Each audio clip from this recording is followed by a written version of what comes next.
Ассалаумағалейкум, құрметті тыңдаушылар. Бүгінгі темамыз медиа сауаттылық һәм хабар мәдениеті эволюциясы һәм жәмиеттегі ахметі. Реже.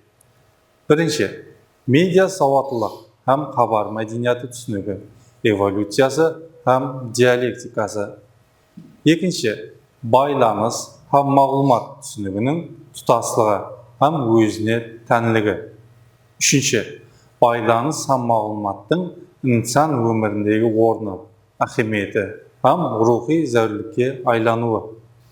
Төртінші, медиа сауаттылық һәм хабар мәдениеті коммуникатив құрал сипатында һәм пайдалану ұсулары. Медиа сауаттылық. Медиа сауаттылық инсанларға түрлі медиа материалдар, социал тармақтардағы хабарларды үйрену, критикалау, бақылау һәм жаратуға имкан беретін көнекпелер топламы. Яғни қайсы мағлұмат сенімді, қайсы дерек натуры хабарлар тарқатуын медиа сауаттылығы жоғары болған адамдар аңсат қана сезуі мүмкін. Медиа материалдар, социал тармақтардағы хабарлар жастарға үлкен тәсір көрсетуші күш есептелінеді. Бұнда біздер күнде көріп, естіп жүрген телевизор, музыка, әр түрлі видеолар, виртуал ойлар һәм тағы басқа дүнияны қандай көруімізге үлкен тәсір етеді. ЮНЕСКО тарапынан медиа тәлімді кең ең жайдыру һәм оны рауаждандыру алдыңғы юнестердің бірі сипатында белгіленеді.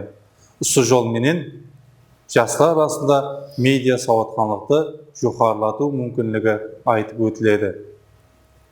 Медиа сауаттылықты үйрететін дәрістер көшірілген National Media Council. Ол ақш-тың Медисон қаласында жайласқан.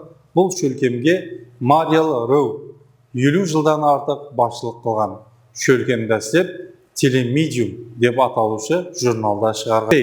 Фейк, яғни жалған хабарларға сеніп қалмастан тармақтағы мағлұматтарды ақылға муафақ іздеу керек, оларды сақлау, тарқату, бақылау керек.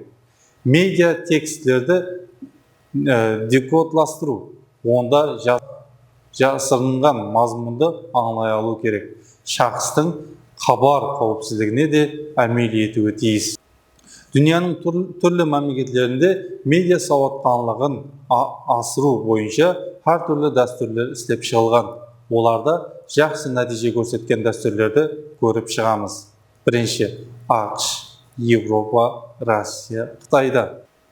ақшта медиа сауаттылықты асыру бойынша бірнеше агенттерге тарапынан істеп шығылған дәстүрлер болған. Олардан Адмонго, медиа келешегі. Европада болса, медиа сауаттылықты асыру бойынша Финляндия тәлім системасынан көбірек пайдаланылады. Россияда 1950-1960 жылдардың басында медиа тәлімі пайда болған. Медиа сауаттылықта тигарынан төмендегі көнекпелерге ие болу керек. Утилитар, функционал һәм прагматик көнекпелер, критикалық анализ көнекпелер, эстетикалық һәм креатив көнекпелер, интерактив көнекпелер, қауіпсіздік көнекпелер. Диққатларыңыз үшін рахмет. Бүгінгі сабағымыз сонымен жұмақланды.